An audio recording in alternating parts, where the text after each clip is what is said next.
By 2020, thank you for joining us. This is Oromia Media Network. We're coming to you live from our studios in Kenya. My name is Asli Galgalo.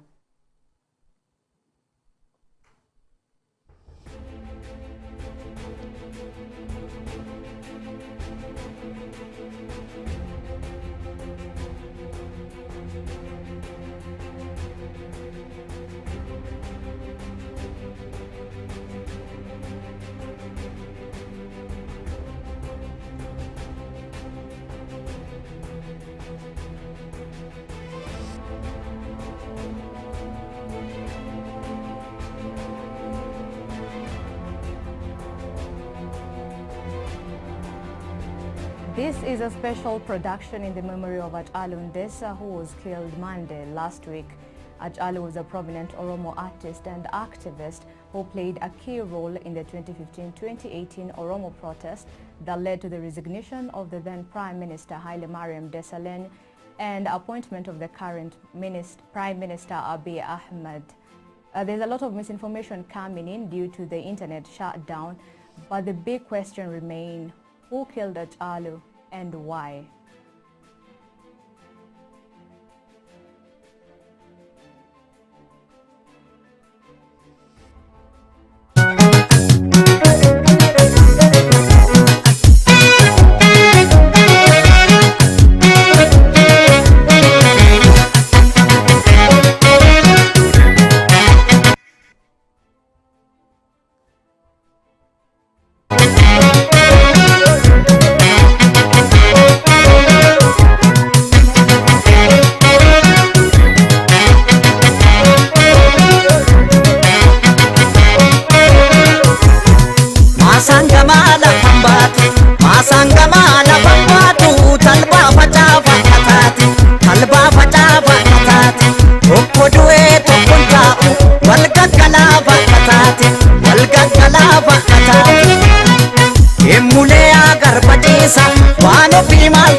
Prime Minister Abiy Ahmed rose to power, but the situation with most of the areas in the country still under the command post, but the situation went from bad to worse with the murder of Hacaaluu on Monday. His death sparked deadly protests across the country that claimed almost 200 lives and led to the arrest of hundreds, including the country's most famous political leaders. The Oromo people, who are the largest ethnic group in the country, have for decades decried government repression and what they describe as the historic exclusion from political power. Joining me now is Segaya Ararsa, a Melbourne-based legal scholar who specializes in Ethiopian constitutional law and federalism and human rights. Thank you so much for joining us, Doc. Thanks for having me. Just before we jump into what happened to Hacaaluu or his murder, could we just paint a picture for us who Hacaaluu was and his contribution to the Oromo cause? Well, Hacaaluu Hundeessa is an Oromo artist who has been singing very scintillating protest songs, also, of course, many other cultural songs, but mainly famous and enjoyed an iconic position because of his contribution to the Oromo protest movement that went on between 2014 and 2018. Hacaaluu's protests have been very much the soundtrack of the Oromo protest movement of these past few years. And Hacaaluu, of course, sings songs of romance, songs of social and so on and so forth.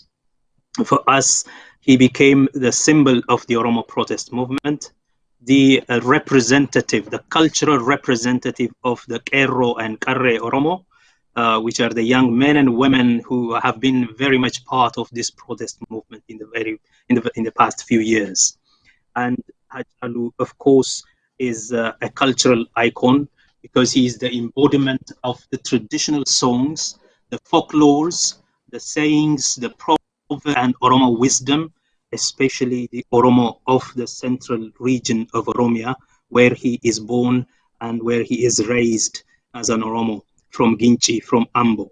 So in many respects, Hachalu has been he's a voice of the generation, the voice of this protest movement. His songs are the soundtrack this protest movement. The protest movement has always had Hachalu songs in the background. The song that you just played a moment ago was, in fact, the very singularly most important one in the catapulting the protest movement into a national movement. Because at first it started out as a resistance to the master plan. If you remember, in 2014 and 2015, it was a resistance to the Addis Ababa master plan, but it became a truly national phenomenon, especially after this song has been taken into the public psyche because of the nature of bringing all the historical discontents of the Oromo nation in one song. In one song, so much history, so much wisdom, so much complaint, so much discontent is reflected, and so much also calling for violent defense of one's own identity and one's own land. So Hachalu is very, very prominent as a national figure for Oromos, and also his songs are so powerful that every other person, every group in the country listens to, because it resonates very well with everybody, because it's a very imbibed culture, the Oromo culture, the Oromo history, the history of resistance, with a folk touch to it. So when he was murdered on Monday, we saw the news about his death on social media at around midnight. And Tuesday morning, we woke up to his body being transported to Ambo for burial. Why do you think was his burial rushed? Well, that was one of the big questions that have to be answered by the government until now. Obviously, Hachalu's death is one of the most inflammatory, one of the most provocative political events. And obviously, once Hachalu is killed, once people knew about Hachalu's assassination, they wouldn't be quiet. It was, people were supposed to come out, and they did come out in droves, and the city was completely inundated by Oromos who live in the neighboring suburbs surrounding the capital city of Mfinne, otherwise known as Addis Ababa to the community. And people came out. Now, normally what you would expect the government is, in anticipation of this situation, the government obviously would be a little agitated by the resistance that the protest rally it will turn out to be. And so you would say that they rushed the send-off to Ambo was probably the fear of protest in the capital city, much in the eyes of the international community, and much in a place where crackdown and repression is not possible. But then after some point, after the body was being taken to Ambo, reached a suburb known as Burayu, it was brought back to the city, and it went on to the premises of the Oromo Cultural Center, right in the middle of the city. And there, I think, a prominent Oromo politician and former activist, executive director, formerly executive director of the Oromia Media Network, Jawar Mohammed, joined another very prominent resistance politician by the name Bakala Garba, also joined along with Joe, joined the rally, the protesting crowd. And there, I think they started negotiating with Oromia political officials, I mean, higher level officials, such as the president, I suppose, and the city's mayor, the Addis Ababa city's mayor also happens to be an Oromo. His name is Takale Uma.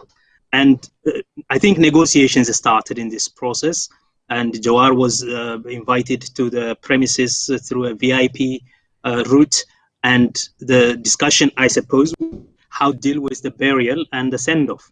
And I think there was, for obvious reasons, people were saying that Hachalu should have a dignified send-off from the city.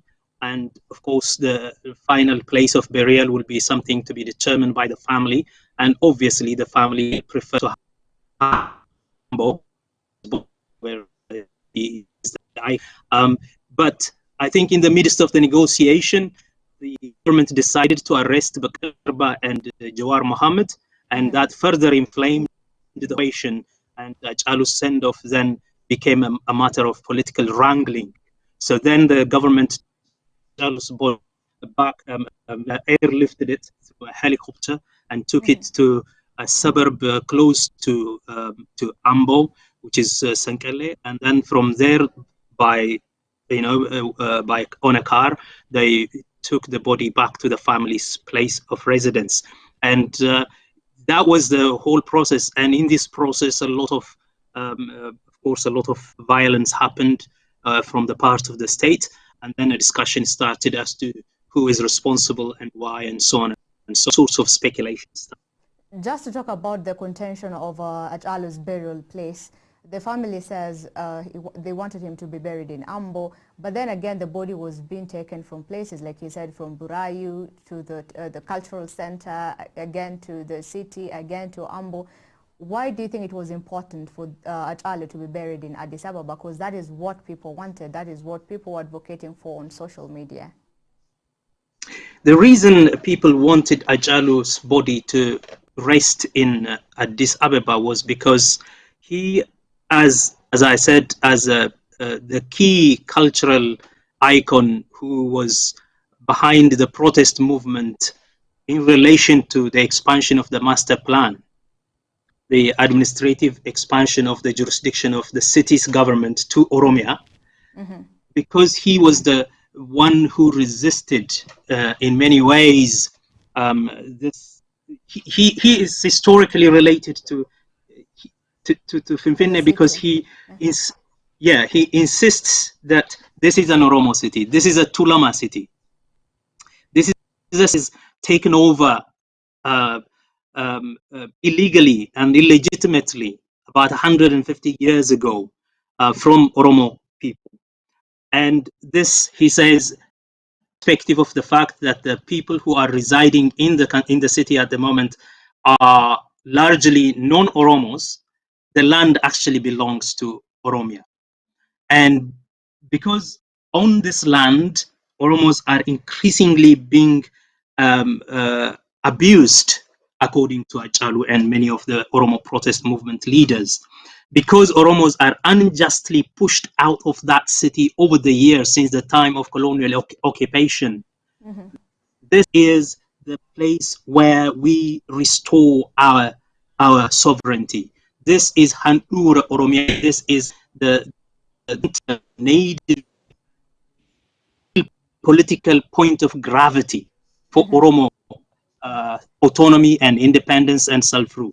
So because of that insistence, and because Hachalu was very vocal about this argument, everybody thought that he fought for reclamation of Finfinne. He died while he was killed for that very cause. He died in Finfinne. He fought over it, and he died there, and he should be he should be put to rest there. But then, of course, the family of course, deserves to have the final say in the choice of the place of burial, and everybody understood that. One thing was supposed to be clear, though, that the nation should have a proper send-off for the body of Hachalu in Finfinne, because that's the capital city, a dignified, honorable send-off for a very famous national cultural icon was supposed to happen within the premises of the within the corridors of the higher, political elites in Finfinne, and that was what people were thinking, and that didn't happen, and it was rushed to be taken to Ambo. The reason, of course, again, I should insist on this, the reason that the government wants this to be away from the capital city is because they don't want this to turn out to be a protest rally to shame them. And that, I think, why they wanted it to go away. And then in spite of that, it didn't stop the rally. In spite of that, it didn't stop it actually inflamed the protest movement, took the whole region by the throats, and now you have the chaos that we have. So in the past, we have Oromo artists like Bisa Dunya and Usmail Musa who were assassinated. So many are terming this as a political assassination as well. What's your take? Yes, legally, there is no forensic evidence about who actually killed him, why they did that, what caused this, what was the immediate cause of this killing, and so on and so forth. Until the government comes up with an independent forensic investigation and arrest of the suspects, the proper suspects, and until the government becomes transparent about the whole situation surrounding the killing of Hacaaluu Hundeessa, if the government is actually pointing fingers to people who they think are the culprits just before they do the investigation, and if they are not really going behind the investigation and taking a moment and taking a pause to reflect on who this is, to denounce the killing, and so on and so forth, I think the government is to blame, and people are entitled to speculate that the government is behind this assassination. There is a reason for why people think that the government is behind it. Hachalu, as you know, is a resistance protest singer for a long time. Hachalu is a very proud Sabona Oromo. Hachalu was also someone who went out on OMN just a few days before his assassination and showed his critical sentiment towards some of the decisions and activities of the current Prime Minister, Abiy Ahmed. In particular, he was critical of the fact that Abiy Ahmed was renovating Menelik's statue and building a statue for Menelik, Emperor Menelik of the 19th century, the late 19th century and early 20th century, the guy responsible for building the empire of Ethiopia that we have now. There is a lot of passion around and in the Prime Minister now to build and renovate old imperial things, imperial icons such as Menelik, Haile Selassie, and so on and so forth, the icons of Ethiopian nationalists who the Oromo people generally resent because they consider them as the enemy. And Hachalu was saying that he disagrees with this with the Prime Minister. The Prime Minister, he said clearly, I think is making a mistake in doing this. And he also said that the group, the former emperor comes from, and the system that he established, which is called the Neftenya Gabbar system, that is continuously, forever. It was in the past an enemy of the Oromo people. It is currently posing as an enemy of the Oromo people. It will always be an enemy of the Oromo people. These were the statements that he made. And because of that, people think that Hachalu now paid dearly, and because of that resentment towards that judgment, that critical judgment he passed in that media interview, people thought that the Prime Minister is probably taking a shot at him. And there are also other speculations, apart from his dissent, his critical assessment of the Prime Minister's views of Ethiopian history. Apart from that, people were also saying that the government is basically orchestrating the killing of Hachalu in order to crack down upon all other Oromo opposition Oromo political parties. And this is also not without a cause. As you can see, there is Hachalu's assassination, then the altercation over the body and the place of burial, And then the arrest of Jawar Mohammed, another extraordinarily iconic figure, the de facto leader of this protest movement, the guy who is said to be the, the key person behind bringing about change that we see, the guy who helped Prime Minister Abiy Ahmed himself to be propelled into power. So Jawar Mohammed is the symbol of this. Jawar is in fact the architect, as he himself says, because of the Prime Minister's philosophy of Madamar, which is basically bringing people together, adding, etc., etc. And someone, a journalist in a very local language, Harry asks him, "Are you included? Are you added up?" And he says, "Now I actually built the calculator." Jawar was remembered for saying this. I built the calculator, and the Prime Minister used it to add people, to include others, and so on and so forth, which basically means that he is the architect of this change. He is the architect of this reform. He made it possible to happen, to be where we are today. And now, because of this, he is dear to the Oromo people. He is very dear to the Oromo people. And you can tell this because when there was an assassination attempt a few months ago, people came in droves, in millions, to the city, to his place of residence, to shield him from any attack by the security personnel. And indeed, he survived that assassination attempt because of the support of the people. Now, the fact that immediately after Hachalu's days, Jawar was arrested, indicates to people that somehow this has been orchestrated. This has been set up in order to arrest not just Jawar Mohammed, but crack down upon all other Oromo political party leaders and other Oromo dissidents across the region. And in fact, that seems to be the case, because many Keros are either killed or imprisoned. In fact, by government's admission, until yesterday, there are about over 1,065 people who are arrested. So the nation completely takes it as an affront on the Oromo nation. In fact, the Kero just yesterday issued a call for a renewed protest rally that continues from today on. And they said in that one, the attack, the killing, the assassination of Hachalu, the arrest of Jawar Mohammed, and the arrest of all other political leaders, including the political leaders of the Oromo Liberation Front, this is nothing less, nothing short of a declaration of war on the Oromo nation. So that's how people are perceiving it. I think this can be clarified only if the government makes an independent investigation before making any judgment about who the perpetrator is.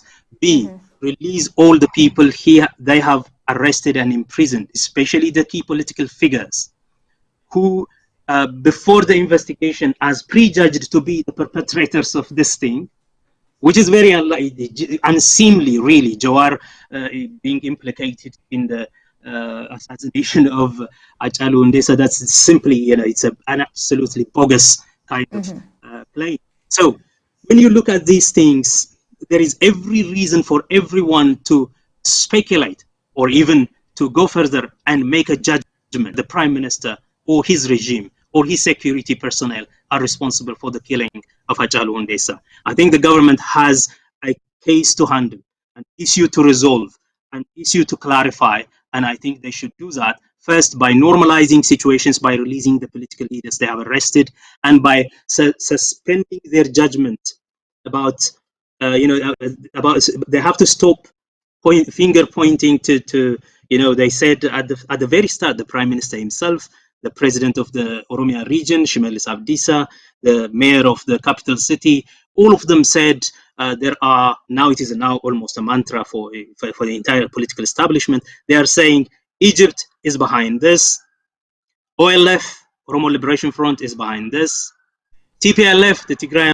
Liberation Front operating in Tigray, in Mekelle, is behind this, and other people who are collaborators, such as Jawar Mohammed and Bakala Garba, and so on and so forth. These from within the city, they are also behind the assassination of Hachalu Hundeessa. Now, this kind of political before investigation is done, before forensically this is established, a connection is established, implicates the government itself from the very start. If not in the assassination, at least in the orchestration and taking advantage of the situation to crack down upon Oromo politicians. So at first, we had Bekele and Jawar being arrested over the contention of Hachalu's burial place, but now it's changing. The plot is changing, just like you said. They're now being accused of actually planning Hachalu's murder. And is this a way of the government to silence the opposition? Yes, that's how everyone is seeing it, and I think it is legitimate to see it in that way. Because this has been coming for a long time in social media outlets, in mainstream media outlets that post Abiy Ahmed, that Abiy Ahmed considers to be his favorite media outlets. This call has been going on. The call to arrest Jawara Mohammed, the call to even assassinate Bekele Garba in one of the media interviews, for example, where Bekele Garba invited to be on a panel of politicians discussing some national issues. There was a call-in invited from listeners, and one listener called to ask questions, to pose questions to Bekele Garba, and he said he would, in his judgment, it is appropriate to shoot Bekele Garba and kill him, rather than keep him as a candidate for political office in that country. This kind of media campaign, this kind of expressing an interest in inflicting violence on Oromo political leadership has been long coming. And the fact that now Hachalu was killed, especially there was a huge media fanfare after he criticized Menelik, after he criticized the Prime Minister for ennobling Menelik. And there were clear threats threats saying that Hachalu will be killed very soon. And having seen all this, I think there is every reason for anyone to suspect that all fingers point to the regime, and the regime is using this as an opportunity to crack down upon its opponents. It is the thing. Immediately after the assassination of Hachalu, the people came to mourn the Hachalu's days and to accompany the body after receiving it from the St. Paul's Hospital where he was. And after that, one of the things that happened was to rush the body to Ambo, but also to arrest, to encircle the premises of the Oromia Media Network. That was the first thing that happened.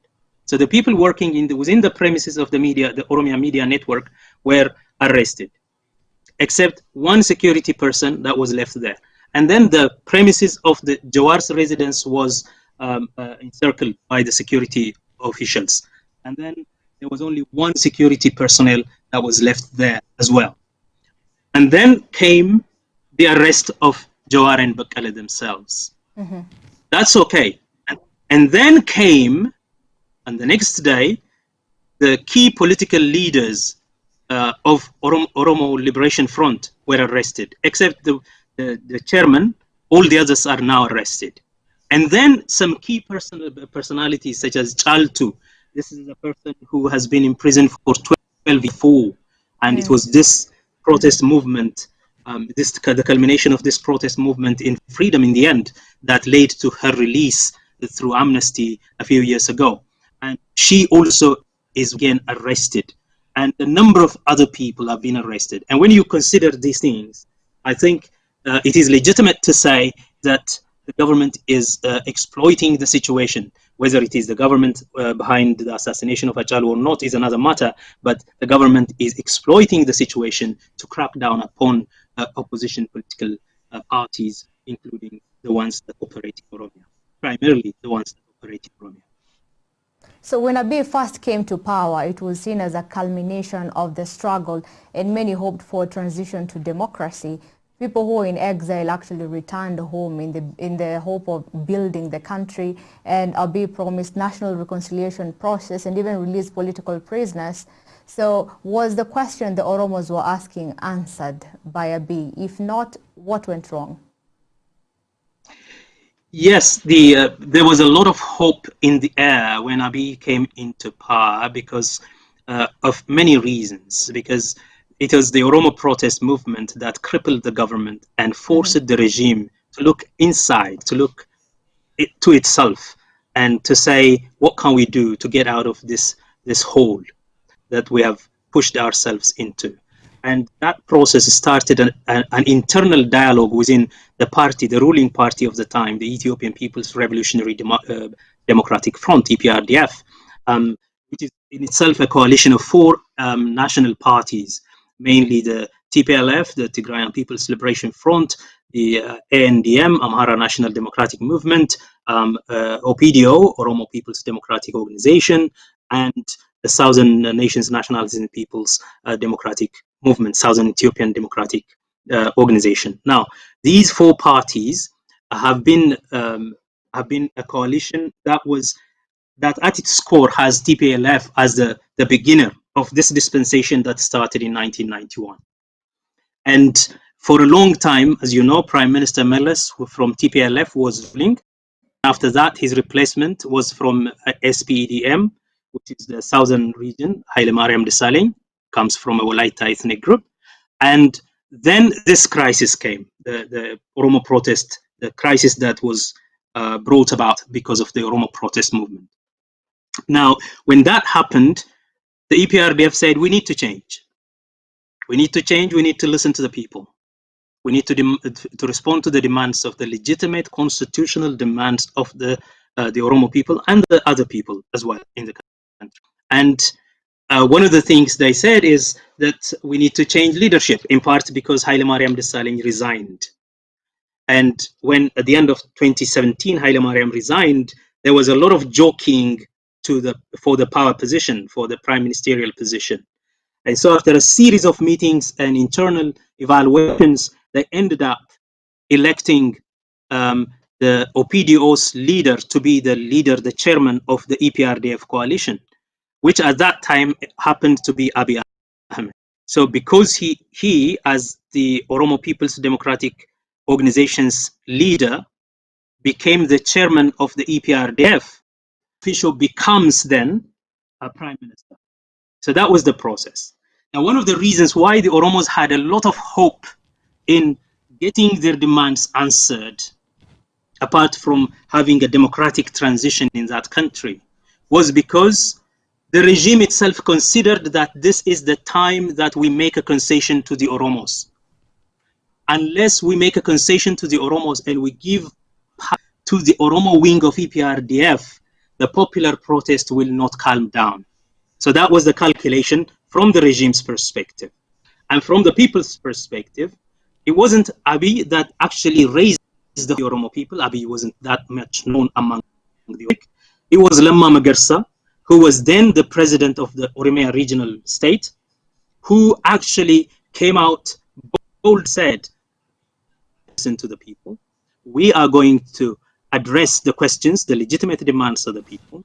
If we can't address them, then we are going to struggle with them against the powers that be. And this is the promise and the pledge that Lamma Magarsa made. And it was this group that was finally propelled into the federal power position when Abiy was elected to the federal prime ministerial position.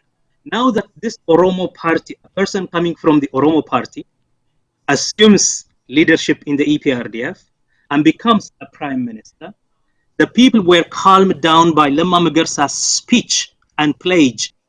They will respond to the people's demands. And so there was hope now in the air.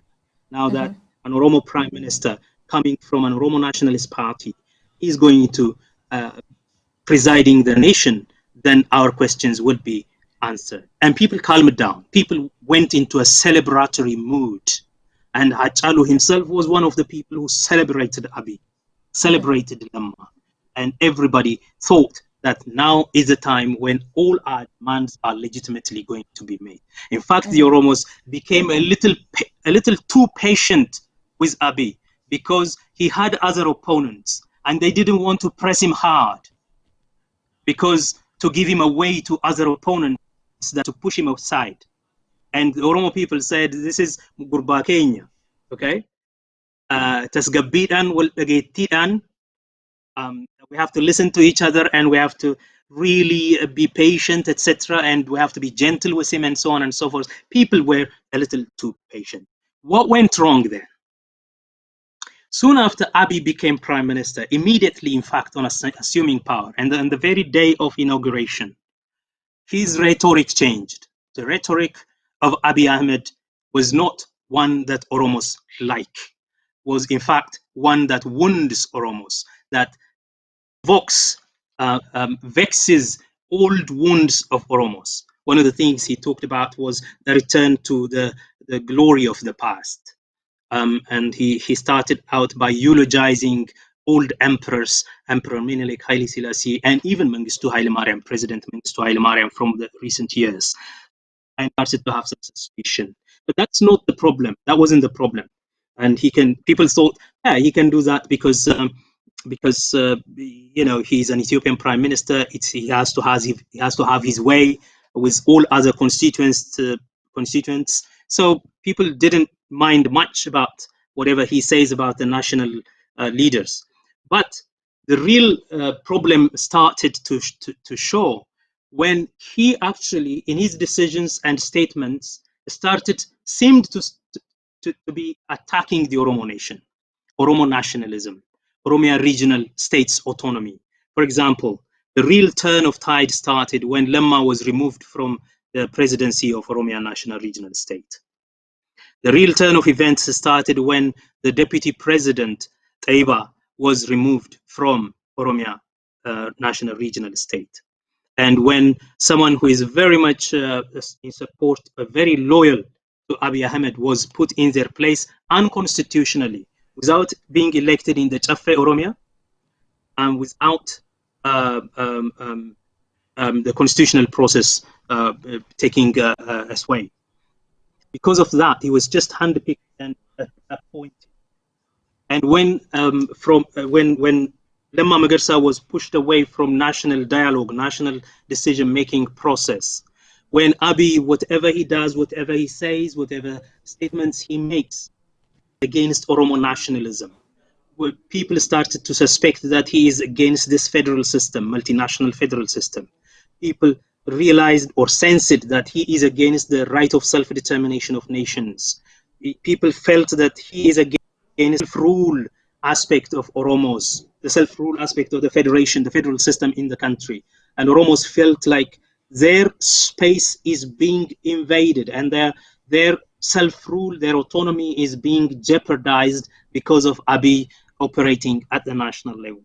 And with all these things, people started to get frustrated. First, it was a discontent. It was a disaffection. Then gradually, it was a frustration. And the ultimate breaking point came when Abiy actually postponed the election.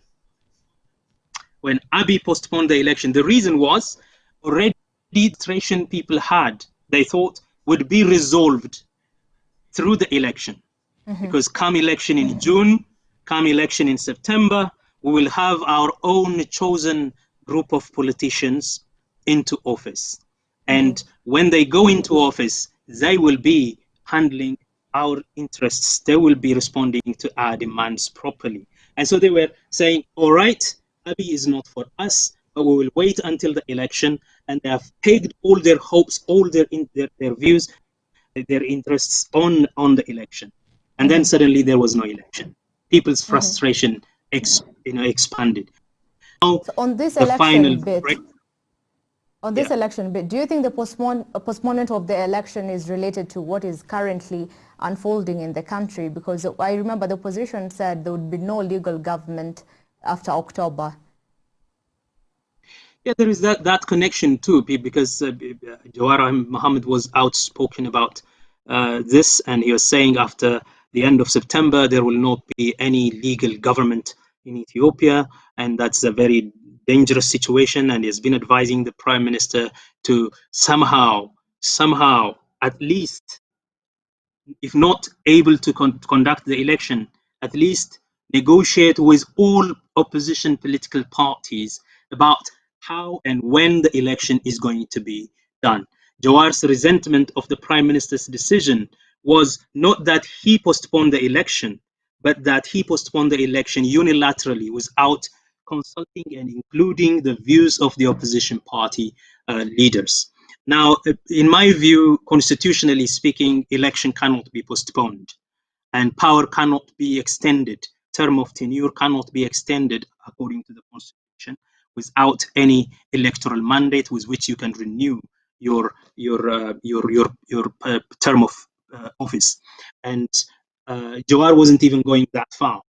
And he was basically saying, yeah, you can postpone it, all right, because of the COVID phenomenon, but you can postpone it only with an agreement with other parties. And of course, various political parties in Oromia have come up with various alternative ways of dealing with this constitutional crisis, impending constitutional crisis. And none of them were taken into account by the prime minister when the election was postponed indefinitely.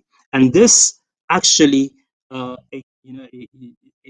inflamed the anger of the people and deepened the sense of frustration among our people. And it is while this situation was there that this very, very provocative act of killing whoever it is, and the fact that the government is not taking a clear position and not committing itself to an objective, neutral investigation, forensic investigation of the issue. Instead, the fact that the government is using that as a political excuse to point fingers to other opponents, that actually inflamed the already pent-up frustration and led us to the chaos that we have now. Mm-hmm. So the Oromos have been protesting for decades, even since, Haile Mariam and Haile Selassie days. So what, as an Oromo yourself, what do you think is the solution to the question? The solution to the question of the Oromo is not that difficult nowadays. As I would, at least the questions of the Oromo of recent years are not very difficult to respond to because there is a constitutional framework for them. For example, during the protest movement, the slogans that people were announcing everywhere was more self-rule, Ababiyumma, meaning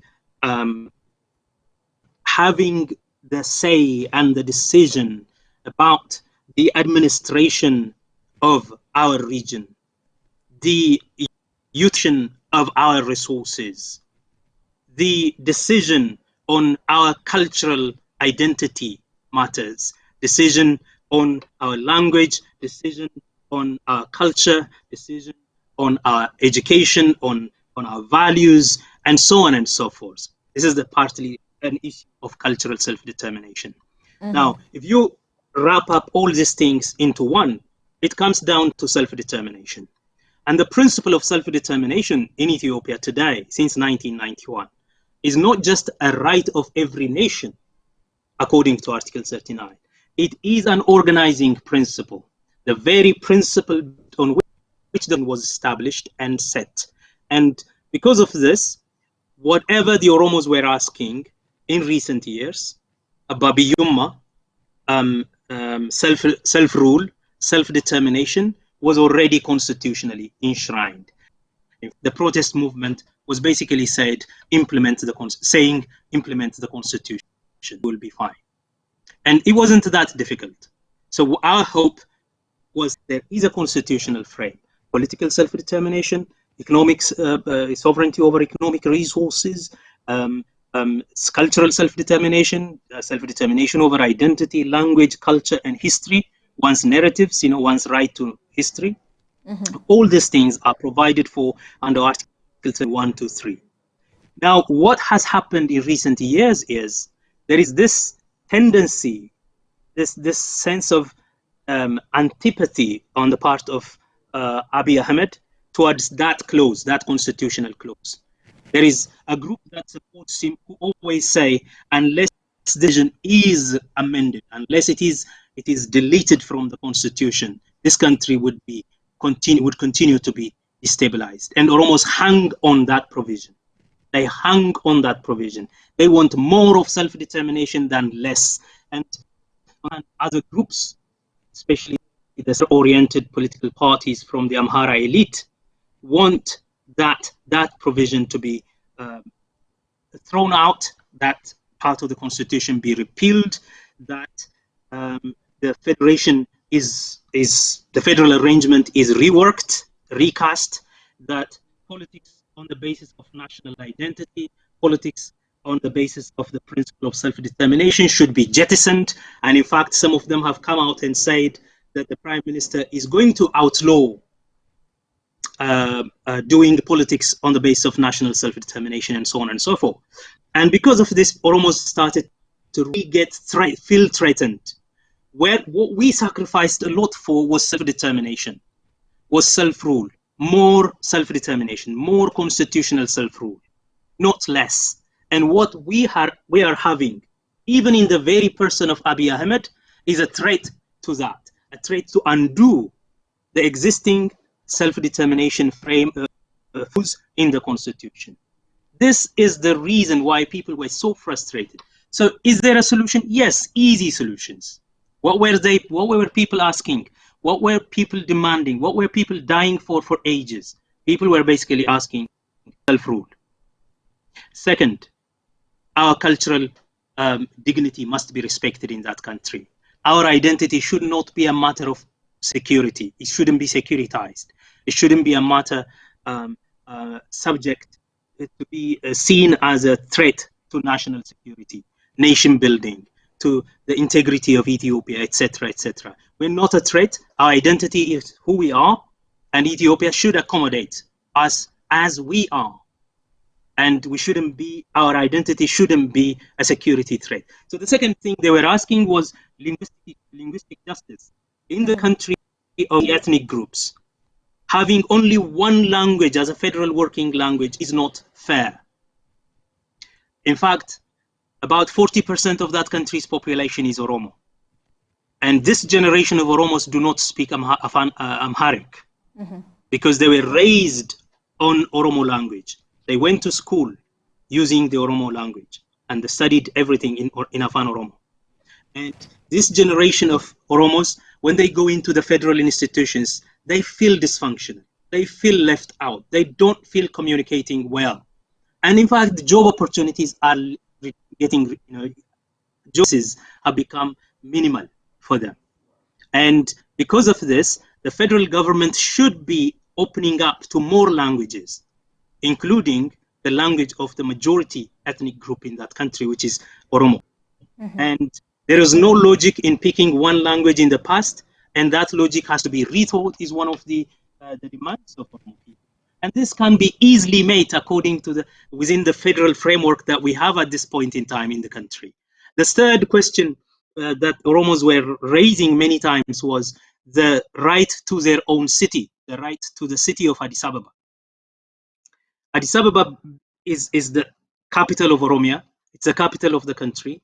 And in that city, however, first, the accountability, the ultimate accountability of the city administration is to the federal government, not to Oromia region. And there is no way the Oromia region can even have access to land to build its own infrastructure within the city, to build its own offices, apartments, and so on and so forth, almost as if it is an alien to the city.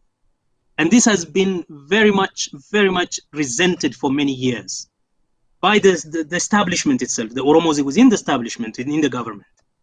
And in recent years, Addis Ababa the city became virtually by its very presence and posture anti-Oromo.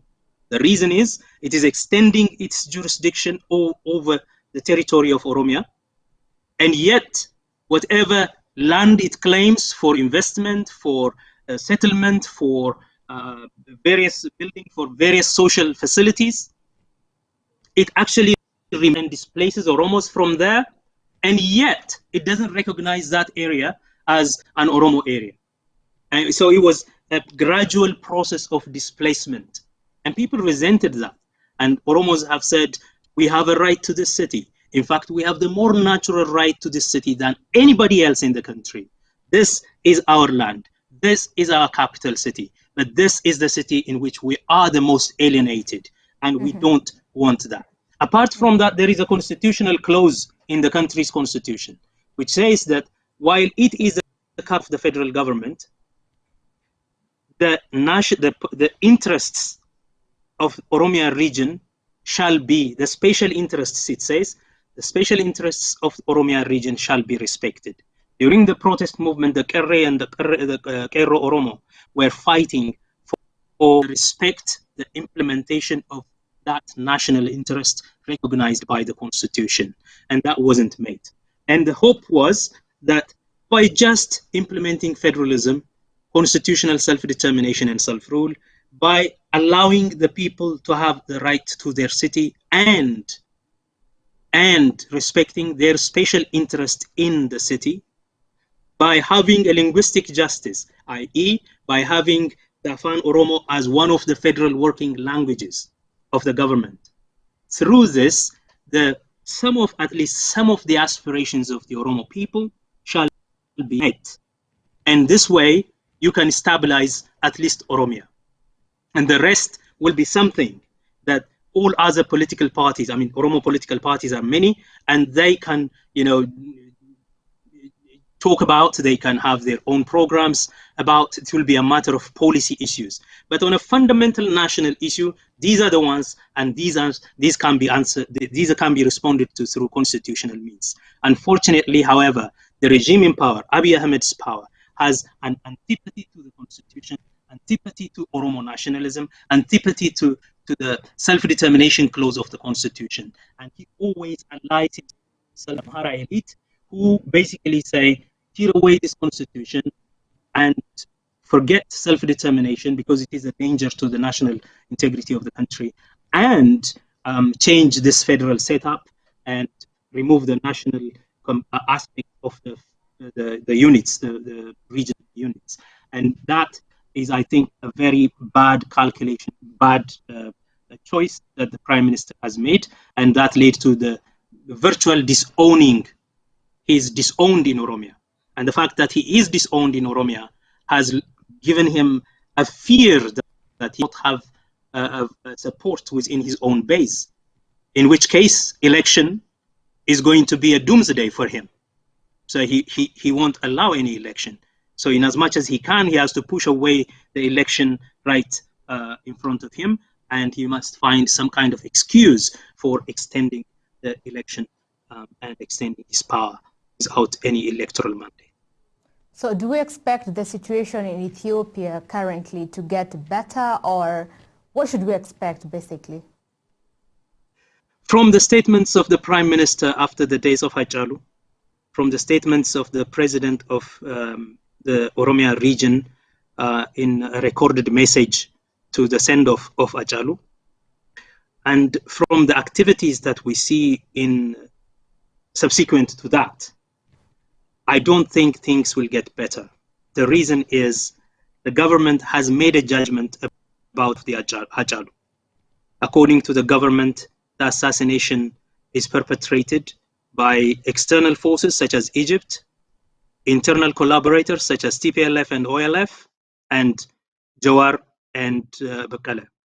As we speak, and the whole day, I've been receiving messages from home saying that the political cadres of the Prosperity Party, which is Abiy Ahmed's party, are going to every locality, going to train people in the villages and trying to convince people that the perpetrators of the murder of Hachalu are actually Jawar Mohammed and Bakala Garba.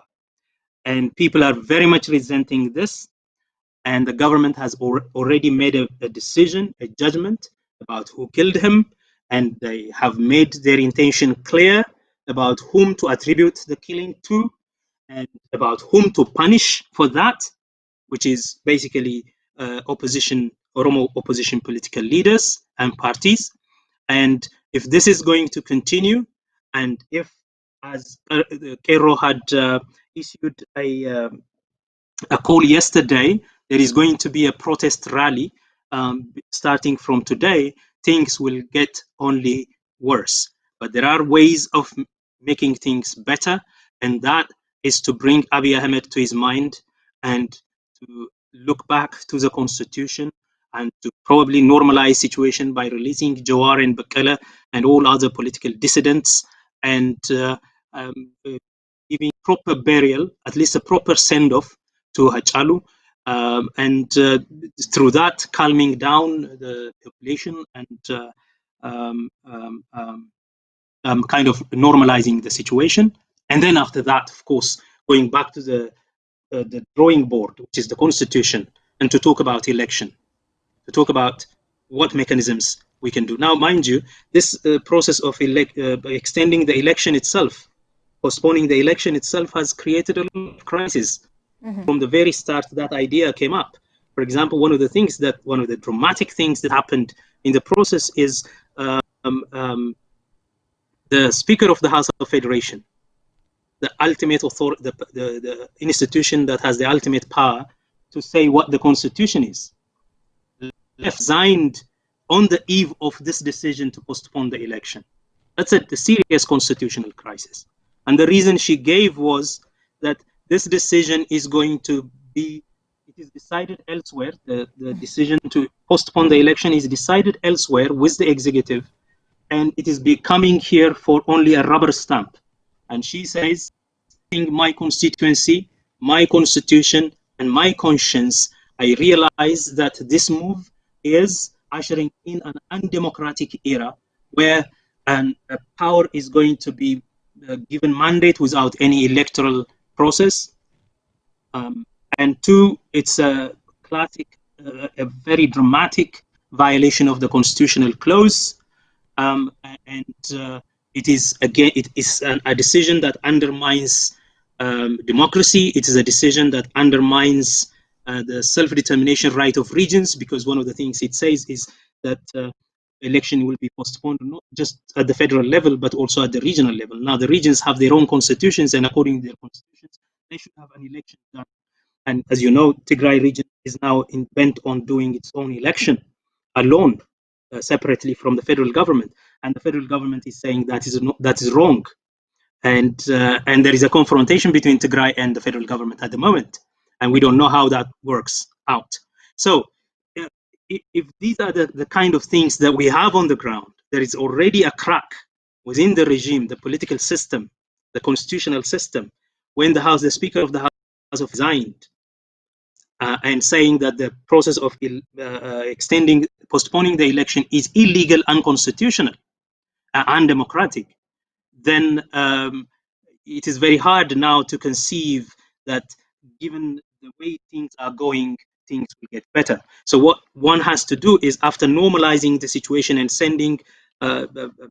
giving a proper burial to Hachalu, I think the regime should go back to its drawing board and start renegotiating with the political parties and look at the constitution as a framework for a solution, and kind of bring everybody on board and the reform on course. That possibility is still there, and it is doable if there is a will and a commitment on the part of the Prime Minister. Problem is, the only and the key player at the moment is the Prime Minister. Nobody else has any handle over the decision to normalize things. Nobody else. The Prime Minister, and the Prime Minister is not willing. From his statements, what you see is that he is going to crack down upon many, that his patience is running out of patience, that he will make sure that everything is in order by the might of, by the power of, by using his military and security power.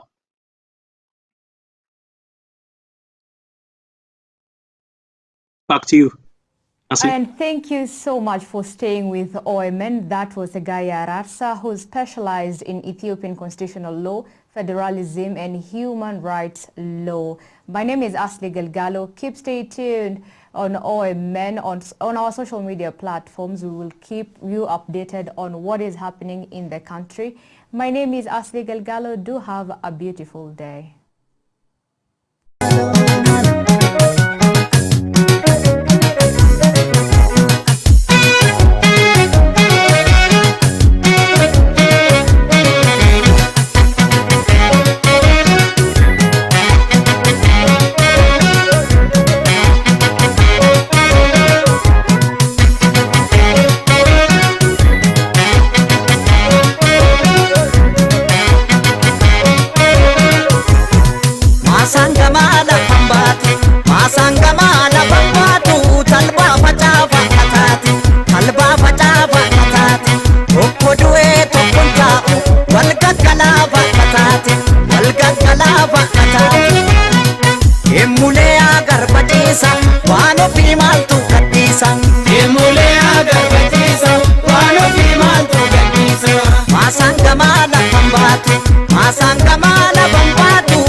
Manama kero jabesa, odu soba malif odesa, sabakul kuluma uresa, emule agar bachisa, biya ofi mantu katisa, emule agar bachisa, biya ofi mantu katisa, kanagadi tabi alesa, manama kero jabesa, odu dara malif odesa, sabakul kuluma uresa, emule agar bachisa, oromia mantu katisa, emule agar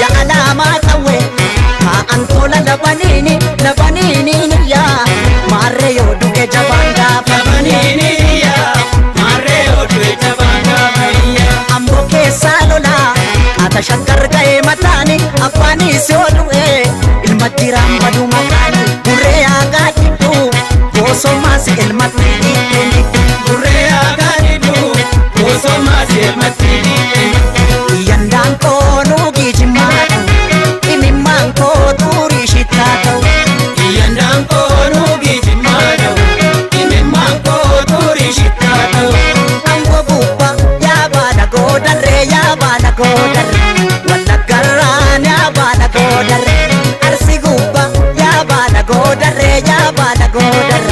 sololo ran ya bana godar sumapinko ya bana gofare ya bana gofa sajirta ya bana gofa yandang ko nugi jimada